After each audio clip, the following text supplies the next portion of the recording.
ദൈവനാമത്തിന് നന്ദിയോടെ സ്തോത്രം ചെയ്യുന്നു. 121 കുമ്പനാട് ബ്രദറൻ കൺവെൻഷൻ്റെ അനുഗ്രഹത്തിനായി ക്രമീകരിച്ചിരിക്കുന്നതായിരിക്കുന്ന ഈ പ്രാർത്ഥനയിൽ പങ്കുകൊള്ളുവാൻ അടിയനും ദൈവം സഹായിച്ചു. മാത്രമല്ല, ദൈവവചനമായിട്ട് നിങ്ങളുടെ മുൻപാകെ നിൽപ്പാൻ തക്കവണ്ണം ഇങ്ങനൊരു അവസരവും ലഭിച്ചു. അതോർത്ത് വലിയവനായിരിക്കുന്ന ദൈവത്തെ ഞാൻ സ്തുതിക്കുകയും മഹത്വപ്പെടുത്തുകയും ചെയ്യുന്നു. ഇന്നത്തെ നമ്മുടെ ചിന്തയ്ക്കായിട്ട് കൊലോസ്യർക്ക് എഴുതിയ ലേഖനം 4-ാം അധ്യായത്തിൽ നിന്ന് ഒരു വേദഭാഗം വായിക്കുവാൻ തക്കവണ്ണം ഞാൻ ആഗ്രഹിക്കുകയാണ്. കൊലോസ്യർക്ക് എഴുതിയ ലേഖനം 4-ാം അധ്യായം, അതിൻ്റെ 2, 3, 4 വാക്യങ്ങൾ. അത് ഇപ്രകാരമാണ്: പ്രാർത്ഥനയിൽ ഉറ്റിരിപ്പീൻ, സ്തോത്രത്തോടെ അതിൽ ജാഗരിപ്പീൻ. എനിക്ക് ബന്ധനകാരണമായ ക്രിസ്തുവിൻ്റെ മർമ്മം പ്രസ്താവിപ്പാൻ തക്കവണ്ണം ദൈവം ഞങ്ങൾക്ക് വചനത്തിൻ്റെ വാതിൽ തുറന്നു തരികയും ഞാൻ സംസാരിക്കേണ്ടവണ്ണം അതിനെ വെളിപ്പെടുത്തുകയും ചെയ്യേണ്ടതിന് ഞങ്ങൾക്ക് വേണ്ടിയും പ്രാർത്ഥിപ്പീൻ. ദൈവനാമത്തിന് നന്ദിയോടെ സ്തോത്രം ചെയ്യുന്നു. പ്രാർത്ഥനയെപ്പറ്റി പൗലോസ് പറഞ്ഞിരിക്കുന്ന ഒരു പ്രബോധനമാണ് നമുക്കിവിടെ കാണുവാൻ തക്കവണ്ണം കഴിയുന്നത്. പൗലോസിൻ്റെ കഴിഞ്ഞ കാരാഗ്രഹ ലേഖനം, പ്രത്യേകിച്ച് എഫീസ്യർ, ഫിലിപ്പിയർ, കൊലോസ്യർ ലേഖനങ്ങളൊക്കെ ഇന്ന് വായിക്കുമ്പോൾ നാം അവിടുത്തെ സഹവിശ്വാസികൾക്ക് വേണ്ടി, സഭയ്ക്ക് വേണ്ടി പ്രാർത്ഥിച്ച അനേക രംഗങ്ങൾ നമുക്ക് കാണുവാൻ തക്കവണ്ണം കഴിയുന്നുണ്ട്. അതുപോലെ പ്രാർത്ഥിപ്പാൻ തക്കവണ്ണം പറഞ്ഞിരിക്കുന്ന കാര്യങ്ങൾ നമുക്ക് കാണുവാൻ തക്കവണ്ണം കഴിയുന്നുണ്ട്. ഇവിടെ അപ്പോസ്തലനായ പൗലോസ് കൊലോസ്യ വിശ്വാസികളോട് പ്രാർത്ഥിപ്പാനായിട്ട് പറഞ്ഞിരിക്കുമ്പോൾ ഒരു വസ്തുത നാം മറന്നു പോകരുത്. താൻ ഇതിനു മുൻപ് പലതവണ കാരാഗ്രഹത്തിൽ കിടന്നുകൊണ്ട് സഹവിശ്വാസികൾക്ക് വേണ്ടി, സഭയ്ക്ക് വേണ്ടി പ്രാർത്ഥിച്ചിട്ടുണ്ടെന്നുള്ളത് നമുക്ക് മനസ്സിലാക്കാൻ കഴിയും. ഉദാഹരണമായിട്ട് എഫേസ്യർക്ക് ലേഖനം 1-ാം അധ്യായം 15 മുതൽ 19 വരെ ഒരു പ്രാർത്ഥന നമുക്ക് പ്രാർത്ഥിച്ചതായിട്ട് നമുക്ക് കാണുവാൻ കഴിയുന്നുണ്ട്. അതുപോലെ എഫേസ്യർക്ക് ലേഖനം 3-ാം അധ്യായം 14 മുതൽ 23 വരെയുള്ള വേദഭാഗങ്ങളിൽ അപ്പോസ്തലനായ പൗലോസ് പ്രാർത്ഥിച്ചതായിട്ട് നമുക്ക് കാണുവാൻ കഴിയുന്നുണ്ട്. ഫിലിപ്പിയർക്ക് ലേഖനം 1-ാം അധ്യായം 9 മുതൽ 11 വരെയുള്ള വേദഭാഗങ്ങൾ വായിക്കുമ്പോൾ നമുക്ക് വീണ്ടും അപ്പോസ്തലനായ പൗലോസ് പ്രാർത്ഥിച്ചതായിട്ട് നമുക്ക് കാണുവാൻ കഴിയുന്നുണ്ട്. മാത്രമല്ല, കൊലോസ്യർക്ക് എഴുതിയ ലേഖനം 1-ാം അധ്യായം 9 മുതൽ 13 വരെയുള്ള വേദഭാഗങ്ങളിലും അപ്പോസ്തലനായ പൗലോസ് പ്രാർത്ഥിച്ചു. കൊലോസ്യയിലെ വിശ്വാസികളെ ഓർത്ത്, അവിടുത്തെ പ്രവർത്തനത്തെ ഓർക്കുക. താൻ കാരാഗ്രഹത്തിൽ ചങ്ങലകളാൽ ബന്ധിക്കപ്പെട്ടവനായിട്ട് കിടക്കുമ്പോഴും അതിന് കാരണമായിരിക്കുന്ന ക്രിസ്തുവിൻ്റെ മർമ്മം ഘോഷിപ്പാൻ തക്കവണ്ണം അതിന് വേണ്ടതായിരിക്കുന്ന ശക്തി ലഭിക്കേണ്ടതിനായിട്ട് പ്രാർത്ഥിക്കേണ്ട ആവശ്യം എന്താണെന്നുള്ളത് അപ്പോസ്തലനായ പൗലോസ് കൊലോസ്യ വിശ്വാസികൾക്ക് എഴുതുന്നതായിട്ടാണ് നമുക്ക് കാണുവാൻ തക്കവണ്ണം കഴിയുന്നത്. പൗലോസ് പ്രാർത്ഥിച്ചു. എന്നിട്ട് ഞാൻ സ്ഥലം സഭയോട്, സഹവിശ്വാസികളോട് പറയുന്നത്, നിങ്ങളും പ്രാർത്ഥിപ്പീൻ. ഞാൻ പ്രാർത്ഥിച്ചു, അപ്പോൾ നിങ്ങളും പ്രാർത്ഥിക്കണം. പൗലോസ് ആദ്യം പറയുന്നത് നിങ്ങൾ എങ്ങനെ പ്രാർത്ഥിക്കണം, നിങ്ങൾ എങ്ങനെ പ്രാർത്ഥിക്കണം എന്നുള്ളതാണ് ആദ്യമായിട്ട് പറയുന്നത്. നമുക്ക് 2-ാം വാക്യത്തിൽ നമുക്ക് കാണുവാൻ കഴിയുന്നുണ്ട്. 2-ാം വാക്യത്തിൽ ഇപ്രകാരമാണ്: പ്രാർത്ഥനയിൽ ഉറ്റിരിപ്പീൻ. ഉറ്റിരിക്കുക എന്ന് പറഞ്ഞാൽ ശ്രദ്ധയോടുകൂടി നാം പ്രാർത്ഥിക്കണം, അല്ലെങ്കിൽ വിശ്വസ്തയോടുകൂടി നാം പ്രാർത്ഥിക്കണം, അല്ലെങ്കിൽ മടുത്തു പോകാതെ നാം പ്രാർത്ഥിക്കണം. ഉദാഹരണമായിട്ട് അപ്പോസ്തല പ്രവൃത്തി 1-ാം അധ്യായത്തിൻ്റെ 14-ാം വാക്യത്തിൽ നാം കാണുന്നുണ്ട്, അവർ പ്രാർത്ഥനയിൽ ഉറ്റിരുന്നു എന്ന് നമുക്ക് കാണുവാൻ കഴിയുന്നുണ്ട്. അതുപോലെ അപ്പോസ്തല പ്രവൃത്തി 2-ന്റെ 42 പ്രാർത്ഥനയിൽ ഉറ്റിരുന്നു എന്ന് നമുക്ക് കാണുവാൻ കഴിയുന്നുണ്ട്. അതുപോലെ തന്നെ യാക്കോബിൻ്റെ ലേഖനം 5-ാം അധ്യായം 16-ാം വാക്യത്തിൽ നീതിമാന്റെ ശ്രദ്ധയോടുകൂടിയ പ്രാർത്ഥന വളരെ ഫലിക്കുന്നു എന്ന് നമുക്ക് കാണുവാൻ കഴിയുന്നുണ്ട്. നമുക്ക് ഒരു വേദഭാഗത്തിലേക്ക് നമുക്കൊന്ന് കടന്നു വരാം. അപ്പോസ്തല പ്രവൃത്തി 12-ാം അധ്യായം സഭയായിട്ട് പ്രാർത്ഥിച്ച ഒരു രംഗം നമുക്കവിടെ കാണുവാൻ കഴിയുന്നുണ്ട്. 12-ാം അധ്യായത്തിൻ്റെ 1 മുതൽ വായിക്കുമ്പോൾ, അക്കാലത്ത് ഹെരോദ രാജാവ് സഭയിൽ ചിലരെ പീഡിപ്പിക്കേണ്ടതിന് കൈനീട്ടി യോഹന്നാന്റെ സഹോദരനായ യാക്കോബിനെ അവൻ വാൾ കൊണ്ട് കൊന്നു. അത് യഹൂദന്മാർക്ക് പ്രസാദമായി എന്ന് കണ്ട് അവൻ പത്രോസിനെയും പിടിച്ചു. അപ്പോൾ പുളിപ്പില്ലാത്ത അപ്പത്തിൻ്റെ പെരുന്നാളായിരുന്നു. അവനെ പിടിച്ച ശേഷം പെസഹ കഴിഞ്ഞിട്ട് ജനത്തിൻ്റെ മുൻപിൽ നിർത്തുവാൻ ഭാവിച്ചു. തടവിലാക്കി അവനെ കാപ്പാൻ 4 ചേവകർ ഉള്ള 4 കൂട്ടത്തിന് ഏൽപ്പിച്ചു. 5-ാം വാക്യം: ഇങ്ങനെ പത്രോസിനെ തടവിൽ സൂക്ഷിച്ചു വരുമ്പോൾ സഭ ശ്രദ്ധയോടുകൂടെ പ്രാർത്ഥിച്ചുകൊണ്ടിരുന്നു. അതായത് സഭ ഉറ്റിരുന്ന് പ്രാർത്ഥിച്ചു. അവനു വേണ്ടി ദൈവത്തോട് പ്രാർത്ഥന കഴിച്ചു പോന്നു എന്ന് നമുക്ക് കാണുവാൻ കഴിയുന്നുണ്ട്. അതിൻ്റെ 12-ാം വാക്യത്തിലേക്ക് നാം കടന്നു വരുമ്പോൾ അവിടെ നാം കാണുന്നത്, അവിടെയും നാം കാണുന്നത് അവിടെ അനേകർ ഒരുമിച്ച് കൂടി പ്രാർത്ഥിച്ചു കൊണ്ടിരുന്നു. അതേ അപ്പോസ്തലനായിരിക്കുന്ന പൗലോസും ആദിമ വിശ്വാസികളും ഉറ്റിരുന്ന് പ്രാർത്ഥിച്ചു, ശ്രദ്ധയോടുകൂടി പ്രാർത്ഥിച്ചു. ഈ പ്രാർത്ഥനയാണ് നമുക്ക് ഇന്ന് ആവശ്യമായിരിക്കുന്നത്. നമ്മുടെ മുൻപിൽ ഒരു ലക്ഷ്യമുണ്ട്, നമുക്ക് പ്രാർത്ഥിപ്പാൻ തക്ക ചില വിഷയങ്ങളുണ്ട്. ആ വിഷയങ്ങളൊത്ത് പ്രാർത്ഥിക്കുന്നു എന്നുള്ളത് ശരിയാണെങ്കിലും ആ പ്രാർത്ഥനയ്ക്ക് നാം കൊടുക്കേണ്ടത് ഇതെന്ന് വെച്ചാൽ നാം ശ്രദ്ധയോടുകൂടി നാം പ്രാർത്ഥിക്കേണ്ടത് ആവശ്യമാണ്.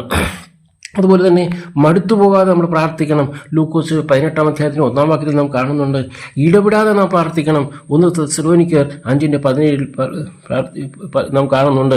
അതെ, എങ്ങനെയാണ് ഈ ശ്രദ്ധയോടുകൂടിയ പ്രാർത്ഥന?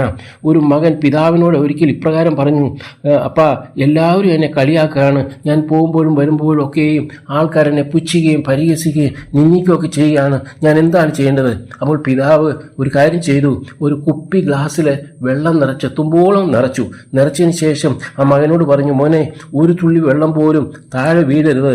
നിന്റെ ഈ കൂട്ടുകാരുടെ മുൻപിൽ കൂടെ നീ ഈ ഗ്ലാസ് പിടിച്ചോണ്ട് പോവുക, സൂക്ഷിക്കുക, ഒരു തുള്ളി വെള്ളം പോലും താഴെ വീഴുവാൻ പാടില്ല.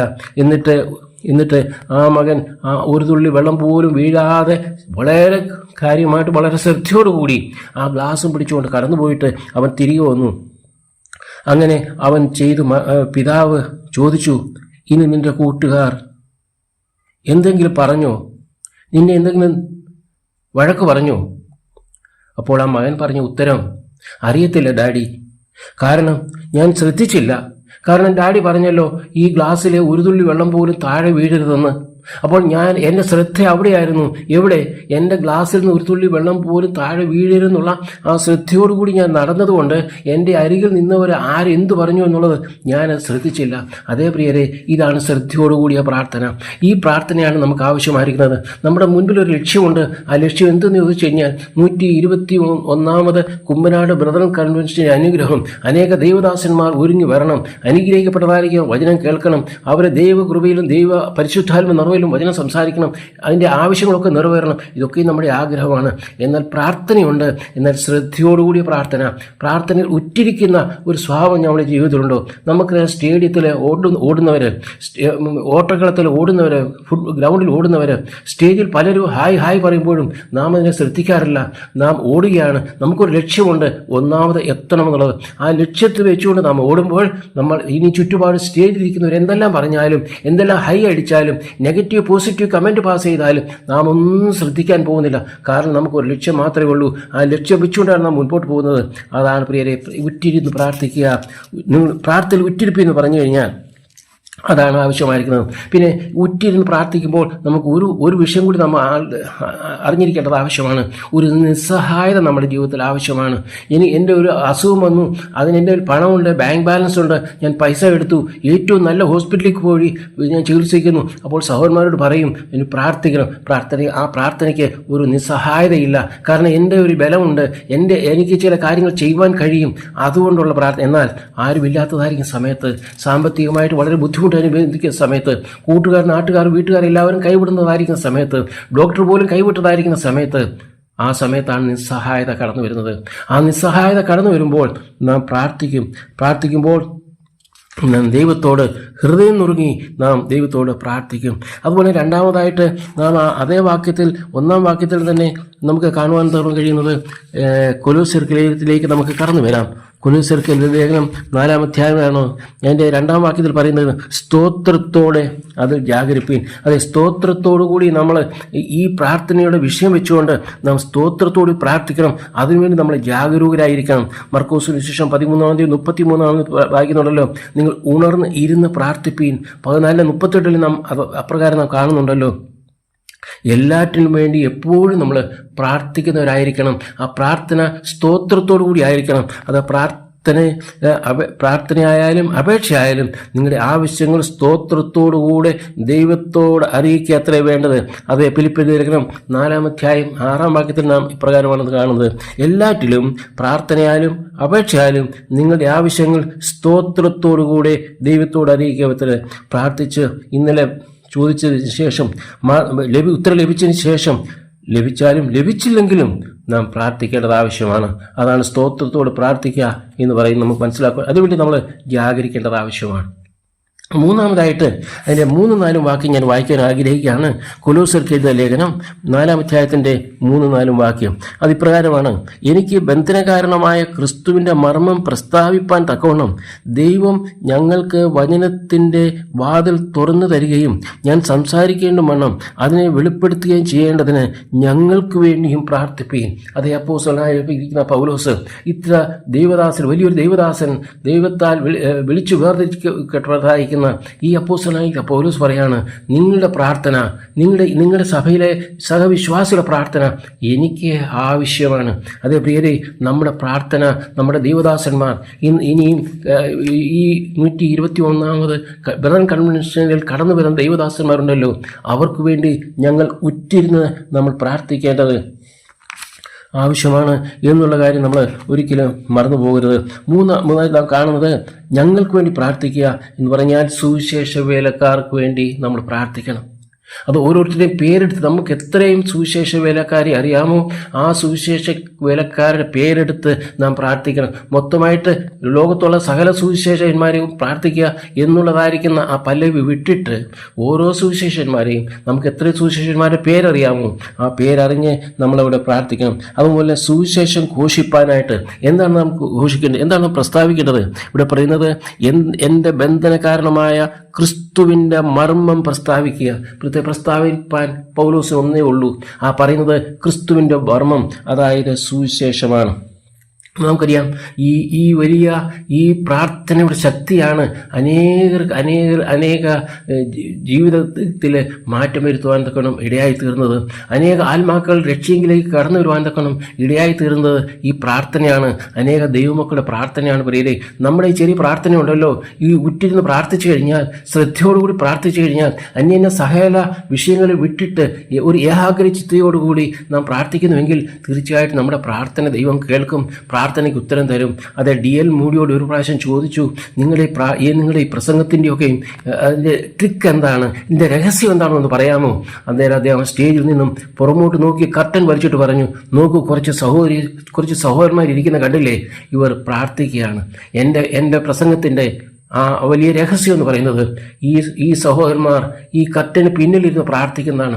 അവർ പ്രാർത്ഥനയുടെ ശക്തിയാലാണ് ഞാനിവിടെ നിൽക്കുന്നത്. പ്രിയരെ, ഈ ഒരു പ്രാർത്ഥനയുടെ ഒരു കൂട്ടം നമുക്ക് ദൈവം നമ്മെ വിളിച്ചു വേർതിരിച്ചിരിക്കുന്നത് അങ്ങനെയുള്ള ദൈവദാസന്മാരുടെ പ്രാർത്ഥന അത് വളരെ അനുഗ്രഹിക്കപ്പെട്ട പ്രാർത്ഥനയായിരിക്കാൻ, വചന ശുശ്രൂഷ ആയിരിക്കാൻ തക്കണം നമ്മുടെ പ്രാർത്ഥന നമുക്ക് ആവശ്യമാണ്. ഈ കർട്ടൻ്റെ പിന്നിൽ നമ്മൾ ഉണ്ടായിരിക്കണം, ഉറ്റിരുന്ന് നമ്മൾ പ്രാർത്ഥിക്കേണ്ടത് ആവശ്യമാണ്. പ്രസംഗങ്ങളുടെ പ്രഭുവായിരിക്കുന്ന സ്പർജനോട് ഒരാൾ പ്രകാരം ചോദിച്ചു, അങ്ങയുടെ പ്രാർത്ഥന ഇത്രമാത്രം ഉഗ്രമായിട്ട്, ഇത്രമാത്രം മനുഷ്യൻ്റെ മനസ്സിന് മാറ്റം വരുത്തുവാൻ തക്കണം കഴിയുന്ന രീതിയിൽ പ്രസംഗിക്കുവാൻ തക്കണം കാരണം എന്താണ്, ഇതിന് ശക്തി എവിടെ നിന്നാണ് ലഭിക്കുന്നത് എന്ന് പറയും. ഞാൻ പ്രാർത്ഥനയുടെ മേളിലാണ് നിൽക്കുന്നത് എന്ന് പറഞ്ഞുകൊണ്ട് ആ നിൽക്കുന്ന സ്റ്റേജിൻ്റെ അടിയിലോട്ട് തുറന്നു നോക്കി കഴിഞ്ഞപ്പോൾ അവിടെയും ചില സഹോദരന്മാർ ഇരിക്കുന്നു, പ്രാർത്ഥിക്കുന്നു. പ്രിയരെ, താൻ പറഞ്ഞത് ഞാൻ പ്രാർത്ഥനയുടെ മേളിലാണ് നിൽക്കുന്നത്. അതേ പ്രിയരെ, നാം എത്ര കഴിവുള്ളവരാണെന്ന് പറഞ്ഞാലും, നമ്മുടെ എത്ര ബൈബിൾ കോളേജിൽ പഠിച്ച് എത്ര ഡിഗ്രി പാസ്സായി എന്ന് വന്നാൽ തന്നെയും നമ്മുടെ ഓരോരുത്തരെയും ചെറിയ സാധാരണ വിശ്വാസികളുടെ പ്രാർത്ഥനയുണ്ടല്ലോ, ഒരുപക്ഷെ നാം പഠിപ്പില്ലാത്തവരായിരിക്കാം, കൂടുതൽ നമ്മളെപ്പറ്റി ലോകം നമ്മളെക്കുറിച്ച് അറിയുന്നില്ലായിരിക്കാം. ഒരു മൂലയിലിരുന്നുകൊണ്ട് നമ്മൾ പ്രാർത്ഥിച്ചാലും ആ പ്രാർത്ഥന ദൈവം കേൾക്കുകയും ആ പ്രാർത്ഥനയിൽ കൂടി അനേക ദൈവദാസന്മാർ ഈ 121ാമത് ജനറൽ കൺവെൻഷനിൽ സംബന്ധിക്കാൻ പോകുന്ന സുവിശേഷന്മാരെ മാത്രമല്ല, ആ സുവിശേഷം ചെല്ലേണ്ടത് ചെല്ലുവാൻ തക്കോണം തീർച്ചയായിട്ടും ദൈവം സഹായിക്കും. അതിനുള്ള യാതൊരു സംശയവുമില്ല. അതെ, അതിനായിട്ട് വാതിൽ തുറക്കണം. പ്രിയരെ, വാതിൽ തുറക്കണം പറയുന്നു. എന്നാൽ ഇവിടെ നാം കാണുന്നത് അനേക സ്ഥാനങ്ങളിൽ ദൈവം വാതിൽ തുറന്നതായിട്ട് നമുക്ക് കാണുവാൻ തക്കണം കഴിയുന്നുണ്ട്. അപ്പോസ്തലനായ പൗലോസ് പല ഭാഗങ്ങളെ താൻ പറയുന്നുണ്ട്, വാതിൽ തുറന്നു എന്ന് നമുക്ക് കാണുവാൻ കഴിയുന്നുണ്ട്. അപ്പോസ്തല പ്രവൃത്തി 14-ാം അധ്യായത്തിൻ്റെ 27-ാം വാക്യം നാം വായിക്കുമ്പോൾ നാം ഇപ്രകാരം നാം കാണുന്നുണ്ട്. അപ്പോസ്തല പ്രവൃത്തി 14-ാം അധ്യായത്തിൻ്റെ 27-ാം വാക്യം ഇവിടെ കാണുന്നത്, അവിടെ എത്തിയ ശേഷം തങ്ങളോടുകൂടെ ഇരുന്ന് ചെയ്തതൊക്കെയും ജാതികൾക്ക് വിശ്വാസത്തിൻ്റെ വാതിൽ തുറന്നു കൊടുത്തതും അറിയിച്ചു. ജാതികൾക്ക് വിശ്വാസത്തിൻ്റെ വാതിൽ തുറന്നു കൊടുത്തു. അത് ആരാണ് കൊടുത്തത്? ദൈവമാണ്. അങ്ങനെ തുറന്നു കൊടുക്കുവാൻ വേണ്ടി ഇപ്പം കൊലോസ്യ വിശ്വാസികളോട് പറഞ്ഞതുപോലെ നിങ്ങൾ വാതിൽ തുറന്നു തരുവാൻ വേണ്ടി പ്രാർത്ഥിക്കാൻ പറഞ്ഞ ആ പൗലോസ് തൻ്റെ അനുഭവത്തിൽ കൂടി പറയുകയാണ്, നമ്മുടെ പ്രാർത്ഥനയുണ്ടല്ലോ, അടഞ്ഞു കിടക്കുന്ന വാതിൽ തുറക്കണമെന്നുണ്ടെങ്കിൽ ദൈവത്തിനെ സാധിക്കുകയുള്ളൂ. ദൈവം തീർച്ചയായിട്ടും തുറന്നു തരും. അതുകൊണ്ടാണ് താൻ പറയുന്നത് അപ്പോസ്തല പ്രവൃത്തി 14-ാം അധ്യായത്തിൻ്റെ 27-ാം വാക്യത്തിലെ ജാതികൾക്ക് വിശ്വാസത്തിൻ്റെ വാതിൽ തുറന്നു കൊടുത്തതും അറിയിച്ചു. അതിനുശേഷം 1 കൊരിന്ത്യർ 16-ാം അധ്യായത്തിലേക്ക് നാം കടന്നു വരുമ്പോൾ അവിടെ നമുക്ക് കാണുവാൻ കഴിയുന്നുണ്ട് വാതിൽ തുറന്ന കാര്യം. അപ്പോസ്തലനായ പൗലോസ് പറയാണ്, എനിക്ക് എൻ്റെ വാതിൽ വലിയവനായിരിക്കും ദൈവം തുറന്നു തന്നു. 1 കൊരിന്ത്യർ 16-ാം അധ്യായത്തിൻ്റെ 9-ാം വാക്യത്തിൽ എനിക്ക് വലിയതും സഫലമായ ഒരു വാതിൽ തുറന്നിരിക്കുന്നു, എതിരാളികളും പലരുണ്ട്. എനിക്ക് അടഞ്ഞു കിടന്ന പല വാതിലുകൾ എനിക്ക് തുറന്നു തന്നിട്ടുണ്ട് ദൈവം. എന്നാൽ എതിരാളികളുണ്ട്. പ്രിയരെ, ദൈവം നമുക്ക് വാതിൽ തുറന്നു തരും. എന്നാൽ ഒരു കാര്യം മനസ്സിലാക്കുക, അനുകൂലമായിട്ട് മാത്രമല്ല പ്രതികൂലമായ സാഹചര്യങ്ങൾ കൂടിയും നാം ആ വാതിൽ കൂടി കടന്നു പോകുന്നതായിട്ട് വരും എന്നുള്ളത് നമുക്ക് കാണുവാൻ കഴിയുന്നുണ്ട്. 2 കൊരിന്ത്യർ 2-ാം അധ്യായത്തിൻ്റെ 12-ാം വാക്യത്തിലേക്ക് നാം കടന്നു വരുമ്പോൾ അവിടെയും ഒരു വാതിലിൻ്റെ കാര്യം പറയുന്നുണ്ട്. 2 കൊരിന്ത്യർ 2-ാം അധ്യായം അതിൻ്റെ 12-ാം വാക്യം അത് ഇപ്രകാരമാണ്: എന്നാൽ ഞാൻ ക്രിസ്തുവിൻ്റെ സുവിശേഷം അറിയിപ്പാൻ ത്രോവോസിൽ വന്നാറെ കർത്താവിൻ്റെ പ്രവൃത്തിക്കായി എനിക്കൊരു വാതിൽ തുറന്നു കിട്ടിയപ്പോൾ. നോക്കുക, എന്തിനായിട്ടാണ് സുവിശേഷം അറിയിപ്പാൻ? താൻ വേറൊന്നിനും തനിക്ക് വാതിൽ തുറന്ന് കിട്ടിയിട്ടില്ല. തനിക്ക് വേണ്ടായിരുന്നു. തനിക്ക് വേണ്ടി ഒന്നു മാത്രമേ ഉള്ളായിരുന്നു. അടഞ്ഞു കിടക്കുന്ന വാതിൽ തുറക്കണം. അത് എന്തിനു വേണ്ടിയെന്ന് ചോദിച്ചു കഴിഞ്ഞാൽ ക്രിസ്തുവിൻ്റെ മർമ്മം പ്രസ്താവിപ്പാൻ, അതായത് സുവിശേഷം പ്രസംഗിപ്പാൻ. അത് മാത്രമായിരുന്നു തൻ്റെ ആവശ്യമായിരുന്നത്. പ്രിയരെ, ഈ സുവിശേഷം എഫെസ്യർക്ക് ലേഖനം 6-ാം അധ്യായം 19-20 നാം കാണുന്നുണ്ട്. സുവിശേഷത്തിന്റെ മർമ്മം വായി തുറക്കേണ്ടതിനാണ് എഫെസ്യർക്ക് ലേഖനം 6-ാം അധ്യായത്തിന്റെ 19-ാം വാക്യത്തിൽ നമുക്ക് കാണുവാൻ കഴിയുന്നുണ്ട്. അതെ, ഈ വിധത്തിൽ സുവിശേഷം അറിയിപ്പാനായിട്ട് നമ്മെ ദൈവം ആക്കി വച്ചിരിക്കുകയാണ്. അതെൻ്റെ ആഗ്രഹമായിരുന്നു. റോമർക്ക് എഴുതിയ ലേഖനം 10-ാം അധ്യായം 1-ാം വാക്യത്തിലെ പൗലോസിന്റെ ആഗ്രഹം താൻ പറയുന്നുണ്ട്. അവർ രക്ഷിക്കപ്പെടണം എന്നുള്ളത് എൻ്റെ ഹൃദയവാഞ്ചയാണ്. രക്ഷിക്കപ്പെടണം? അവിശ്വാസികളായവർ രക്ഷിക്കപ്പെടുവാൻ എൻ്റെ ഹൃദയവാഞ്ചയാണ്. അതുകൊണ്ടാണ് താൻ പറയുന്നത്, എനിക്ക് സുവിശേഷത്തിന് വേണ്ടി വാതിൽ തുറക്കണം, മറ്റൊന്നിനു വേണ്ടിയല്ല. സുവിശേഷത്തിന് വേണ്ടി, സുവിശേഷം അറിയിപ്പാനായിട്ട് അടഞ്ഞു കിടക്കുന്ന വാതിൽ തുറന്നു കിടക്കണം. അതുപോലെയല്ല, പിന്നീട് താൻ ഒരിക്കൽ പറയുന്നുണ്ടല്ലോ, ക്രിസ്തു നിങ്ങളിൽ ഉരുവാകുവോളം ഞാൻ പ്രസവ വേദനപ്പെടുന്നു. ഒരുവൻ ക്രിസ്തു ഒരുവനിൽ ഉരുവാകണം. അതാണ് എൻ്റെ ആവശ്യം, അതാണ് എൻ്റെ ഹൃദയവാഞ്ച. അതിനുവേണ്ടി ഞാൻ പ്രസവേദനപ്പെടുകയാണ് എന്ന് പറയുന്നതായിട്ടാണ് നമുക്ക് കാണുവാൻ കഴിയുന്നത്. ഈ പ്രിയരെ, ഈ സുവിശേഷം ഇവിടെ നമുക്ക് കൊലോസ്യ ലേഖനത്തിലേക്ക് നമുക്ക് കടന്നു വരാം. കൊലോസ്യയിലേക്ക് നാം ഒരു പ്രാവശ്യം കൂടി ആ വേദഭാഗം നമുക്കൊന്ന് വായിക്കാം. കൊലോസ്യർക്ക് എഴുതിയ ലേഖനം 4-ാം അധ്യായം അതിൻ്റെ 3-4 വാക്യം. എനിക്ക് ബന്ധനകാരണമായ ക്രിസ്തുവിൻ്റെ മർമ്മം പ്രസ്താവിപ്പാൻ തക്കവണ്ണം ദൈവം ഞങ്ങൾക്ക് വചനത്തിൻ്റെ വാതിൽ തുറന്നു തരികയും ഞാൻ സംസാരിക്കേണ്ട വണ്ണം അതിനെ വെളിപ്പെടുത്തുകയും ചെയ്യേണ്ടതിന് ഞങ്ങൾക്ക് വേണ്ടി പ്രാർത്ഥിപ്പിൻ. സംസാരിപ്പാൻ തക്കവണ്ണം. പ്രിയരെ, നാം എങ്ങനെ സംസാരിക്കണം എന്നുള്ളത് നമ്മുടെ ബുദ്ധി കൊണ്ടല്ല, അറിവ് ചീർപ്പിക്കുന്നു. എന്നാൽ കർത്താവേ, വലിയവനായിരിക്കുന്ന ദൈവത്തിൽ നിന്ന് അവിടുന്ന് ആലോചനകൾ ലഭിക്കുന്നതിനും എപ്രകാരമാണ് പ്രാർത്ഥിക്കേണ്ടത്, എപ്രകാരമാണ് വചനം കൊടുക്കേണ്ടത്, എപ്രകാരം വചനം കൊടുത്തു കഴിഞ്ഞാൽ മനുഷ്യൻ്റെ ഹൃദയത്തിൽ അത് അവർക്ക് കുത്തുകൊള്ളും, അവരുടെ ജീവിതത്തിലൊരു മനപരിവർത്തനം ഉണ്ടാകും. ആ രീതിയിൽ വചനം സംസാരിപ്പാൻ തക്കണം. വലിയവനായിരിക്കുന്ന ദൈവം എന്നിൽ പ്രവർത്തിക്കണേ എന്നുള്ള പ്രാർത്ഥനയോടുകൂടിയാണ് നമുക്കിന്ന് ഇവിടെ ആയിരിക്കേണ്ടത്. നാം ഇന്ന് ഇവിടെ ഇരിക്കുമ്പോൾ 121-ാമത് കുമ്പനാട് ബദൽ കൺവെൻഷൻ്റെ അനുഗ്രഹത്തിന് വേണ്ടി നാം പ്രാർത്ഥിപ്പാനായിട്ട് കൂടി വന്നിരിക്കുമ്പോൾ അവിടെ ഉള്ളതായിരിക്കുന്ന ഓരോ ദേവദാസന്മാരെയും അവർ എങ്ങനെയാണ് പ്രാർത്ഥിക്കേണ്ടത്, അവരുടെ വാക്കുകളല്ല, വലിയവനായിരിക്കുന്ന ദൈവത്തിൻ്റെ വാക്കുകൾ, അല്ലെങ്കിൽ തേൻകട്ടിയിലും മാധുര്യവേറിയിരിക്കുന്ന വചനം അവർക്ക് ഘോഷിപ്പാൻ തക്കണം. ഈ അപ്പോസ്തലനായിരിക്കുന്ന പൗലോസ് പ്രാർത്ഥിപ്പാൻ പറഞ്ഞതുപോലെ തന്നെ വചനത്തിൻ്റെ വാതിൽ തുറന്നു തരികയും ഞാൻ സംസാരിക്കേണ്ടും വണ്ണം അതിനെ വെളിപ്പെടുത്തുകയും ചെയ്യണം. അതാണ് നമുക്ക് ആവശ്യമായിരിക്കുന്നത്. ദൈവദാസന്മാരുടെ കഴിവല്ല, എന്നാൽ വലിയവനായിരിക്കുന്ന ദൈവം അവിടുത്തെ ദൈവത്തിൻ്റെ കരങ്ങളിൽ അവരെ എടുത്ത് ഉപകരിക്കേണ്ടതിനും കടന്നു വന്നിരിക്കുന്നവർക്ക് ആവശ്യമായിരിക്കുന്ന ദൂത് ലഭിക്കേണ്ടതിനായിട്ടും നാം അവർക്ക് വേണ്ടി പ്രാർത്ഥിക്കേണ്ടത് ആവശ്യമാണ്. അതെ, നമ്മൾ വാതിൽ തുറക്കുവാൻ വേണ്ടി പ്രാർത്ഥിക്കണം.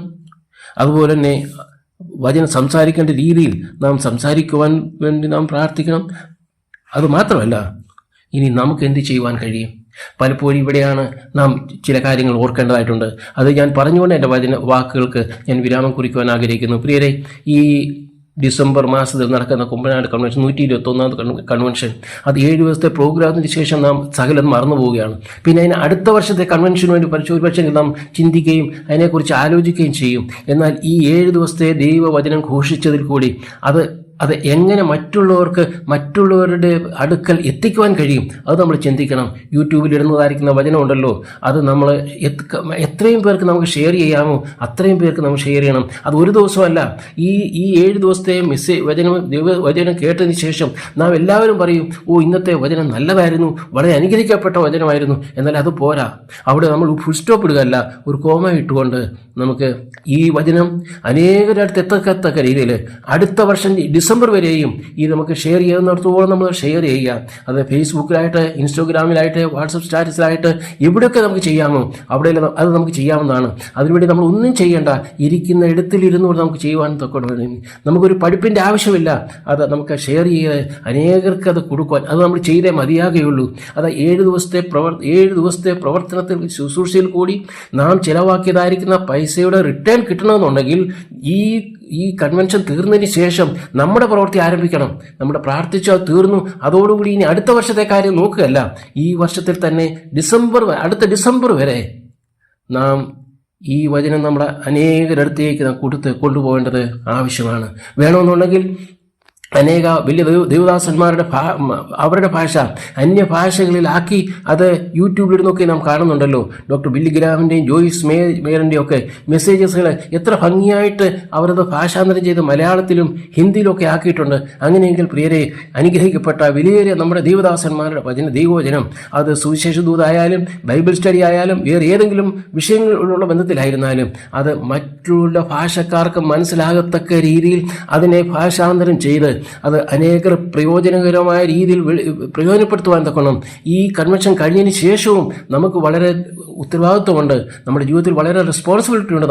നമ്മുടെ യുവാക്കൾ ഇതിനുവേണ്ടി രംഗത്തിറങ്ങുകയും അനേകർക്ക് ഈ ഭാഗം ഈ രീതിയിൽ കൂടി അനേകർക്ക് ഈ വചനം ലഭിപ്പാൻ തക്കണം. അനേകർ ആഗ്രഹിക്കുന്നുണ്ട്, കുമ്പനാട് ബ്രദർ കൺവെൻഷനുള്ള മെസ്സേജ് എൻ്റെ ഭാഷയിലൊന്ന് ലഭിച്ചിരുന്നുവെങ്കിലെന്ന് അനേകർ ആഗ്രഹിക്കുന്നുണ്ട്. അവർക്ക് ആഗ്രഹമുണ്ട്, പക്ഷെങ്കിൽ ആഗ്രഹത്തിന് സഫലീകരിച്ച് കൊടുക്കണം എന്നുണ്ടെങ്കിൽ നാം ആ രീതിയിൽ ഒരു പ്രവർത്തനത്തിന് ഒരു ആരംഭം ഇട്ടേ മതിയാകുകയുള്ളൂ. പ്രിയരെ, അങ്ങനെ ഈ 121ാമത് ബ്രദർ കൺവെൻഷൻ അത് 7 ദിവസത്തെ മെസ്സേജ് കൂടി ഡിസംബർ അല്ലെങ്കിൽ ജനുവരി 1-ാം തീയതി 2-ാം തീയതി തീർന്നതിന് ശേഷം അവിടെ നമ്മൾ ഫുൾ സ്റ്റോപ്പ് ഇടുകയല്ല. അവിടെ നമ്മുടെ സാധാരണ വിശ്വാസികളായിരിക്കുന്ന നമ്മുടെ പ്രവർത്തനം ആരംഭിക്കണം. അത് അനേകർക്ക്, നമ്മുടെ പ്രിയപ്പെട്ടവർക്ക്, നമ്മുടെ ബന്ധപ്പെട്ടവർക്ക് ഒക്കെ നമ്മളത് ഫോർവേഡ് ചെയ്ത് അത് അനുഗ്രഹത്തിന് കാരണമായി തീരണം. അതുപോലെ തന്നെ പ്രിയരെ, ഈ വചന ശുശ്രൂഷയിൽ സുവിശേഷത്തെ പറ്റി കാതലായി പറഞ്ഞിരിക്കുന്ന അത് ക്രിസ്തുവിൽ കൂടി മാത്രമേ രക്ഷയുള്ളൂ ഏതെങ്കിലും ഒരു ഭാഗമുണ്ടെങ്കിൽ, ഒരു 2 മിനിറ്റത്തെ ഭാഗം അതിനകത്തൊന്ന് കട്ട് ചെയ്ത് ഇൻസ്റ്റാഗ്രാമിൽ ഇടുകയാണെങ്കിൽ അതും വളരെ സ്ഥാനത്തേക്ക് കടന്നു പോകും. ഞാൻ പറയട്ടെ, ഇന്ന് ഛത്തീസ്ഗഡിലും ഒക്കെ ഒറീസയിലും ഒക്കെ സ്വന്തം ഭവനത്തിലിരുന്നുകൊണ്ട് പ്രാർത്ഥിപ്പാൻ എന്നൊക്കെ കഴിയാത്തൊരവസ്ഥ വന്നിരിക്കുന്നു. പോലീസുകാർ കടന്നു വരുന്നു, അനേക ശത്രുത മനോഭാവത്തോടുകൂടി കടന്നു വന്ന് ആക്രമിക്കുകയും ഒക്കെയും പീഡിപ്പിക്കുകയും ഒക്കെ ചെയ്യുന്നു. ഒരു പക്ഷേ അത് കേരളത്തിൽ ഇന്നില്ലെങ്കിൽ നമുക്ക് സ്വാതന്ത്ര്യമുണ്ട്. എന്നാൽ അവിടെ ഇവിടെയും സ്വാതന്ത്ര്യമുള്ള ഒന്നുണ്ട്. ഇന്ന് നമുക്ക് ദൈവം തന്നിരിക്കുന്ന, നമ്മുടെ പിതാവ് നമുക്ക് തന്നിരിക്കുന്നതാണ് മീഡിയ എന്ന് പറയുന്നത്. അത് വെറും ഈ ലോകത്തിന് വേണ്ടി അല്ല. നമ്മൾ ആ ഒരു രീതിയിൽ ചിന്തിക്കരുത്. ഏതായിരുന്നാലും, യൂട്യൂബ് ആയിരുന്നാലും, വാട്സപ്പ് ആയിരുന്നാലും, ഫേസ്ബുക്ക് ആയാലും, ഇൻസ്റ്റാഗ്രാമിൽ ഏതെങ്കിലും ആയിക്കോട്ടെ, ആ ടെക്നോളജി ദൈവം തന്നിരിക്കുന്നതാണെന്ന് മനസ്സിലായിക്കൊണ്ട് ദൈവനാമ മഹിമയ്ക്കായിട്ട് അത് നാം ഉപയോഗിക്കണമെന്നുള്ള ഉന്നം വെച്ചുകൊണ്ടാണ് ദൈവം ഇതൊക്കെയും തന്നിരിക്കുന്നുള്ളത് നമ്മൾ മനസ്സിലാക്കിക്കൊണ്ട് അത് മാക്സിമം നമുക്ക് ഉപയോഗിക്കാം. കാരണം ഒരുപക്ഷെ പറയാൻ പറ്റത്തില്ല, ഈ ഒരു സ്വാതന്ത്ര്യം ഈ ദൈവവചനം ഘോഷിക്കുന്നത് യൂട്യൂബിൽ കൂടി നിർത്താനും സാധ്യതയുണ്ട്. ഒരുപക്ഷെ ആ ഒരു സമയം ചിലപ്പോൾ വന്നേക്കാം. എന്നാൽ ഇന്ന് നമുക്ക് തുറന്നു കിടക്കാണ് വാതിൽ. തുറന്നു കിടക്കുന്ന വാതിൽ നമ്മൾ യൂസ് ചെയ്യുന്നില്ല. അടയ്ക്കപ്പെട്ട വാതിൽ തുറക്കുന്ന പൗലോസ് പ്രാർത്ഥിക്കുന്ന പോലെ നമുക്ക് തുറന്നു കിടക്കുന്ന വാതിൽ നമുക്ക് യൂട്ടിലൈസ് ചെയ്യാം. അതുപോലെ തന്നെ നമുക്ക് അടഞ്ഞു കിടക്കുന്ന വാതിൽ നമുക്ക് തുറക്കേണ്ടതായിട്ട് നമുക്ക് പ്രാർത്ഥിക്കാം. ഉറ്റിരുന്ന് പ്രാർത്ഥിക്കാം, ജാഗ്രതയോടുകൂടി പ്രാർത്ഥിക്കാം. തീർച്ചയായിട്ടും സംസാരിക്കേണ്ടതാണ്, സംസാരിപ്പാൻ തക്കണം നമുക്ക് പ്രാർത്ഥിക്കാം. അതേ കർത്താവെ, ഏതെല്ലാം രീതിയിൽ കൃപയോടുകൂടിയ ഞങ്ങളുടെ വാക്കുകളായിരിക്കാൻ, അനേകർക്ക് അനുഗ്രഹത്തിൽ കാരണമായി തീരത്തക്ക വാക്കുകളായിരിക്കാൻ തക്കണം. ദൈവം നമ്മെ ഓരോരുത്തരെയും സഹായിക്കട്ടെ. ഇന്നത്തെ വാക്കുകൾക്ക് ഞാനിവിടെ അവസാനം കുറിക്കുകയാണ്. ദൈവം നമ്മെ ഓരോരുത്തരെയും സഹായിക്കട്ടെ. ദൈവം നാം മഹത്വപ്പെടുമാറാകട്ടെ. ആമേൻ.